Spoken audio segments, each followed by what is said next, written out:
Boa noite, queridos. É com grande alegria que eu venho aqui gravar essa mensagem, essa meditação, a convite do pastor René, que tão bondosamente nos confiou a palavra. Eu quero dizer que eu fiquei muito feliz quando ele indicou a igreja para que eu falasse, para que eu trouxesse a reflexão de hoje, a igreja de Esmirna. É uma igreja que eu particularmente gosto muito, me identifico por conhecer um pouquinho da história dos irmãos ali em Esmirna, pelo menos de livros.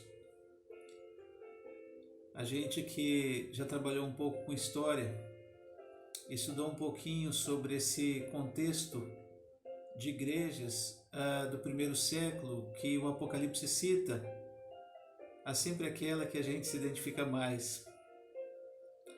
Eu quero ler com você Apocalipse 2, do versículo 8 até o 11.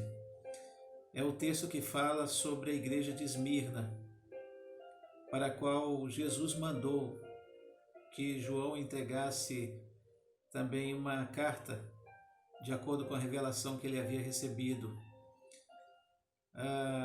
Então vamos lá. A minha Bíblia, ela é a nova tradução na linguagem de hoje. Se você estiver acompanhando com outra versão, não tem problema, que no final nós sabemos que a mensagem é a mesma.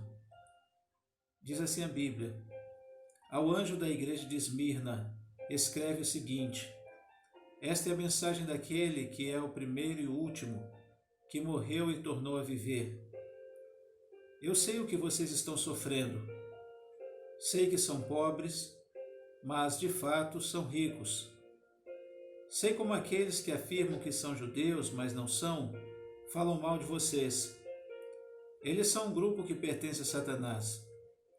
Não tenham medo do que vocês vão sofrer. Escutem.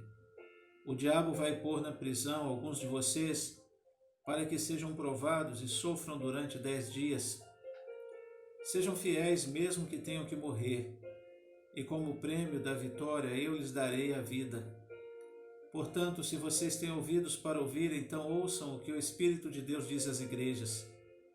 Aqueles que conseguirem a vitória não sofrerão o castigo da segunda morte. Amém, queridos. Como nós sabemos, Apocalipse é a revelação que Deus trouxe a João, para que ele pudesse comunicar às igrejas, em especial às 7 igrejas da Ásia, o que haveria de acontecer nos tempos vindouros. E ao mesmo tempo uma oportunidade de Jesus chamar aquelas igrejas ao despertamento, até porque elas teriam uma missão muito sublime, muito importante, que era levar essa mensagem de revelação às demais igrejas da época e do mundo inteiro, tal qual chegou até nós hoje em dia. Veja que essas igrejas, elas tinham uma missão, a mesma missão dada por Jesus a nós hoje: ide por todo mundo, pregai o meu evangelho a toda criatura. Então eles tinham que receber essa palavra e espalhar entre os irmãos cristãos da sua época, do primeiro já entrando no segundo século.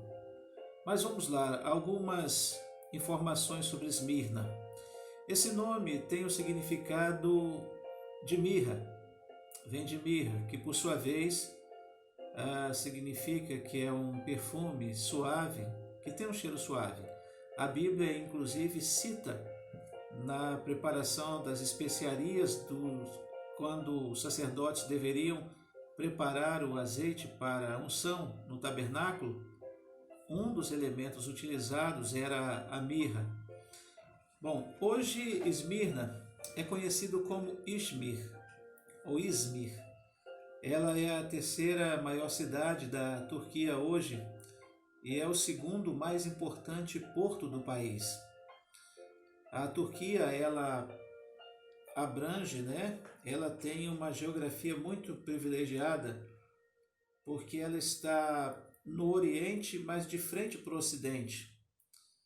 E aí essas 7 igrejas, o fato delas estarem nessa região, a gente entende por que Jesus mandou que as cartas fossem entregues a elas, porque eram igrejas que faziam ligação entre o Ocidente e o Oriente. Então elas iriam receber e essa mensagem seria espalhada por todas as partes do mundo. Vamos lá, Esmirna era uma cidade antiga e de uma região habitada milhares de séculos antes de Cristo.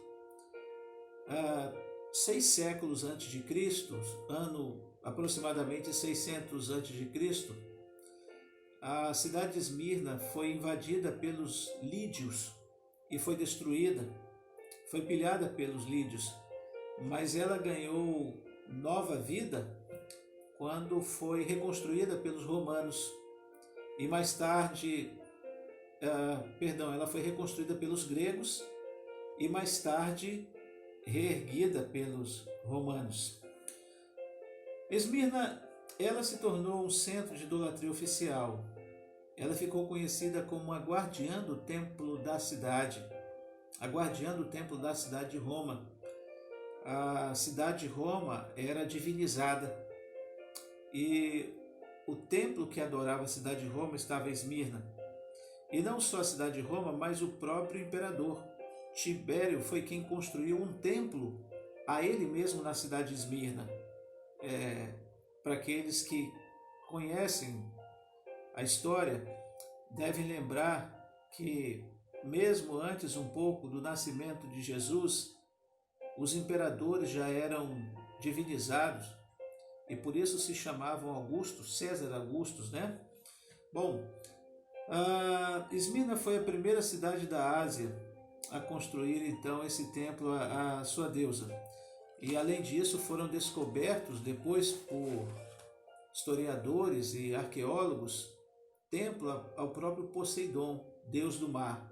A Turquia ela é banhada pelas águas do Mar Egeu e que vai desaguar no Mar Mediterrâneo, aonde encontra pelo menos 3 continentes: Ásia, Europa e África. Então, ter um templo de Poseidon em suas terras era algo muito importante para eles. Significava proteção, porque as divindades elas eram caracterizadas pelo seu poder e pela sua força, e quando se tornavam guardiães de uma cidade, povos que temiam o chamado deus Poseidon, então viam Esmirna como uma cidade de muito valor, porque tinha um deus muito forte. Então era assim. Na época do Novo Testamento, Esmirna tinha aproximadamente 100 mil habitantes. Então você pensa numa cidade de 100 mil habitantes hoje e pensa para aquela época, cerca de 2.000 anos atrás, uma cidade com 100 mil habitantes era uma grande metrópole. Hoje, uma cidade com 100 mil habitantes, podemos dizer que não é tão grande uma metrópole assim, mas naquela época 100 mil habitantes era muita gente. Então, pelo fato de Esmirna estar localizado nessa passagem de continente asiático e do ocidente para o oriente, o porto de Esmirna era muito frequentado e isso trazia riquezas para aquela cidade. Então era uma cidade, entre aspas, abastada. Os moradores dali eram ricos. Eram muito ricos porque o comércio era forte. O comércio era muito forte. E se me perguntarem quem foi que fundou a igreja de Esmirna, a Bíblia não cita quem teria fundado esta igreja, apesar de João, o apóstolo, ter sido um dos dirigentes dela. Isso a história nos conta, nos narra. Mas ao que tudo indica, teria sido o próprio apóstolo Paulo, fundador da igreja de Esmirna, porque ele mesmo cita que viajou por algumas cidades da Ásia, aonde fundou igrejas. A tradição, então, sugere que Paulo tenha sido fundador, mas que João também foi apóstolo e pastor dessa igreja. Aliás, a história diz, se você ler os livros escritos por Justo Gonzalez, por exemplo, o volume 1, volume 2, se não me falha a memória agora, A Era dos Mártires, nós encontramos a figura de um homem chamado Policarpo. Policarpo teria sido um bispo na cidade de Esmirna. E Policarpo foi preso e era um homem considerado tão fiel ao Senhor, tão temente ao Senhor, que depois foi santificado. E eu escrevi até aqui alguma coisa, porque eu fiquei com receio de não guardar tudo. Então Policarpo foi um cristão fiel, temente ao Senhor e líder exemplar. Por causa de sua fidelidade a Cristo, ele acabou sendo queimado na fogueira, no ano de 155 depois de Cristo. Policarpo se negou a reconhecer César como uma divindade. E aí os romanos ordenaram que ele negasse a Cristo para ser posto em liberdade. E aí veja qual foi a resposta de Policarpo. Ele disse que jamais poderia blasfemar contra o seu rei e salvador, a quem ele tinha servido por toda a vida, Jesus. Policarpo foi então ameaçado pelo procônsul romano de ser jogado às feras ou ser queimado no fogo. Mas a resposta desse nosso irmão foi: ameaça-me como um fogo que pode durar por 1 hora, e então vai se extinguir. Mas você ignora o fogo do julgamento vindouro e a punição eterna reservada para os ímpios. Então, por que estão demorando? Faça logo a sua vontade. E assim colocaram fogo no corpo de Policarpo e ele morreu queimado. Então, com toda certeza, esse mártir pode ter sido um dos pastores da igreja de Esmirna, a quem Jesus endereçou a carta, uma das cartas. Vamos lá, agora ao texto bíblico. Eu precisei dar todas essas informações para a gente poder entender o que é que Jesus escreve para essa igreja. Eu precisei falar sobre o panorama histórico e da igreja. Diz a Bíblia, o anjo da igreja de Esmirna. Quando cita o anjo da igreja, ao líder da igreja, ao pastor da igreja, escreva o seguinte: esta é a mensagem daquele que é o primeiro e último.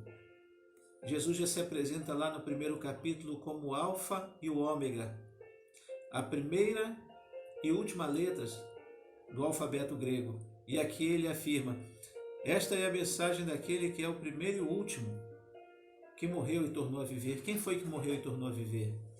Jesus, que morreu crucificado, foi sepultado, ao terceiro dia ressuscitou. Então Jesus está falando dele mesmo. Jesus diz: eu sei o que vocês estão sofrendo. É uma palavra de alerta, uma palavra de sentença, uma palavra de cuidado. Jesus está dizendo: eu não estou alheio à dor de vocês. Eu não estou alheio ao sofrimento de vocês. Eu sei perfeitamente o que é que vocês estão passando, a luta que vocês estão atravessando. Eu sei o que vocês estão sofrendo. Eu digo para você, meu irmão, minha irmã, Jesus conhece a tua dor, a minha dor, a nossa dor. Quando perdemos alguém, o Senhor conhece as lágrimas dentro do nosso coração. Os momentos difíceis que passamos, Deus conhece a nossa dor, porque Ele diz: eu sei o que vocês estão sofrendo. Jesus sabia que a vida daquela igreja era uma vida de luta, sofrimento. Veja, e Jesus se mostra onisciente. Ele quer dizer ao seu povo: eu não estou alheio, eu sei o que vocês estão sofrendo. Continuando, sei que são pobres, mas de fato são ricos. Quando ele diz são pobres, queridos, ser cristão naquela época não era o mesmo evangelho que muitos andam pregando hoje. Evangelho de prosperidade de bens. Ser cristão nessa época, primeiro século, segundo século, terceiro século da era cristã, era sinônimo de perda. Alguém que era denunciado como cristão, esse alguém via sua casa sendo invadida por soldados, via sua família sendo capturada, presa e levada diante de um procônsul, diante de um juiz da época. Essas pessoas eram obrigadas a se retratar a respeito da fé. E se não fizesse, perdiam tudo o que tinham, inclusive a própria vida. E aí, se era alguém de muitas posses, todas essas posses passavam a pertencer ao Estado ou alguém de direito. E por isso muitos cristãos perderam tudo, pelo simples fato de se manterem cristãos. Quem não tinha uma fé genuína simplesmente negava a fé e adorava a imagem do imperador. Mas aqueles que eram cristãos sabiam que tinham que ser aptos a perder tudo que tinham. Então, quando Jesus diz, sei que são pobres, é porque Jesus sabia que cristãos ali em Esmirna se tornavam pobres pelo fato de serem cristãos. Mas aí Jesus diz, mas eu sei que vocês são ricos. Sei que são pobres, mas de fato são ricos, porque têm a salvação, têm a herança eterna, têm uma fé contagiante, coisa linda. Continuando ele diz, sei como aqueles que afirmam que são judeus, mas não são, falam mal de vocês. Foi característica do primeiro século da era cristã ver cristãos sendo perseguidos por judeus. Até mais da metade do primeiro século, os principais motivadores da perseguição cristã foram judeus. E eles são considerados judeus não reais, judeus não judeus que tinham um coração bom, porque o judeu que tinha um coração bom, ele sabia separar as coisas. Mas nós vamos encontrar judeus que eram tão obstinados que chegaram a fazer jejum para matar o apóstolo Paulo e diziam, enquanto não matarmos esse homem, nós não vamos parar de jejuar. Tinham sangue nos olhos, tinham gosto de sangue na boca, tinham prazer em matar quem não praticasse a sua religião. E aí Jesus diz, sei como aqueles que afirmam que são judeus, mas não são, falam mal de vocês. Imagina você um cristão que deseja a morte do outro. Imagina você um cristão que vive falando mal do próximo. Você pode dizer que é um cristão? Então, se um cristão agisse assim, Jesus diria, conheço pessoas que se dizem cristãos e não são. Era como acontecia com os judeus. E Jesus vai mais duro ainda. Eles são um grupo que pertence a Satanás. Porque a Bíblia diz que o diabo veio para matar, roubar e destruir. E era isso que esses falsos judeus faziam. Eles queriam matar, eles queriam roubar, eles queriam destruir aqueles que entregavam a vida a Cristo. E o versículo 10, Jesus vai dizer, não tenham medo do que vocês vão sofrer. Jesus diz, vocês vão sofrer. Existe aí um grupo de falsos judeus, uma sinagoga de Satanás. Então se preparem porque vocês vão sofrer. Querido, você lembra o que Jesus disse a Pedro antes de ser crucificado? Jesus olha para Pedro e diz assim, Simão, Simão, eis que Satanás pediu para te cirandar como trigo, mas eu roguei a meu Pai para que a tua fé não desfaleça. Quando se converter, Simão, vai e confirma a tua fé aos seus irmãos. Então Jesus não poupou Pedro da sua luta. Ele diz, eu pedi a meu Pai, eu orei a meu Pai para que a tua fé não desfaleça. E é o que Jesus está dizendo aqui aos crentes de Esmirna. Eu sei que vocês vão sofrer. Vocês vão sofrer ataques, vão sofrer calúnia, vão sofrer perseguição, serão presos, serão queimados vivos, lançados em arenas. A luta era grande, irmãos. Mas escutem, o diabo vai pôr na prisão alguns de vocês para que sejam provados e sofram durante 10 dias. Esses 10 dias são tempo simbólico. O próprio apóstolo Pedro diz que 1000 anos para o Senhor são como um dia e um dia para o Senhor como 1000 anos. Jesus não estabelece uma data certa, um tempo certo, mas ele diz durante 10 dias. Vocês vão sofrer um tempo, preparem. Esses 10 dias podem ser 10 dias exatos de 24 horas, como poderia ser mais ou menos. O que Jesus está fazendo é alertar os seus filhos sobre o que eles vão passar. E aí ele diz, sejam fiéis, mesmo que tenham que morrer. Jesus está dizendo, vocês podem até morrer, mas não esqueçam, não deixem de ser fiéis. Você se lembra daquela passagem no livro de Daniel? Aqueles 3 jovens que foram jogados na fornalha de fogo ardente? Eles disseram ao rei Nabucodonosor, mesmo que o nosso Deus não queira nos livrar dessa fornalha, nós não te adoraremos, saiba disso, rei. E é o que Jesus está falando a esses irmãos de Esmirna. Sejam fiéis, mesmo que tenham que morrer, e como prêmio da vitória, eu lhes darei a vida eterna.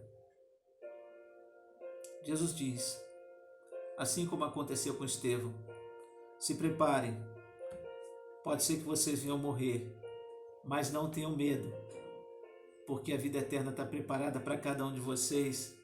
Glória a Deus, querido, quando o sofrimento vier, creia que essa vida nesse mundo é passageira e o céu é eterno.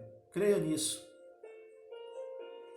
O versículo 11 encerra dizendo, portanto, se vocês têm ouvidos para ouvir, então ouçam o que o Espírito de Deus diz às igrejas. Quando Jesus fala assim, quem tem ouvidos para ouvir, ouça, ele quer dizer, preste atenção, fica atento, não se perca durante a mensagem, preste atenção nessa palavra que eu estou dizendo a você, porque isso vai fazer muita diferença na sua vida. Deixa que essa mensagem desça ao seu coração, deixa que ela desça ao seu coração e crie vida, se enraize. Então o que Jesus está falando, quem tem ouvidos para ouvir, ouça. Não deixe essa palavra entrar por um ouvido e sair por outro. Deixe ela ficar dentro de você. Aqueles que conseguirem a vitória não sofrerão o castigo da segunda morte. A primeira morte é física e a segunda morte é espiritual. A segunda morte é eterna, inferno. Mas aqueles que vivem com Cristo sofrerão apenas a primeira morte, que é a morte física,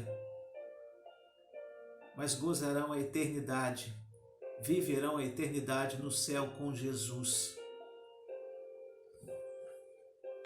Queridos, que possamos ser como os irmãos de Esmirna, fiéis, fortes, valentes, que o Senhor nos ajude a ser como esses irmãos.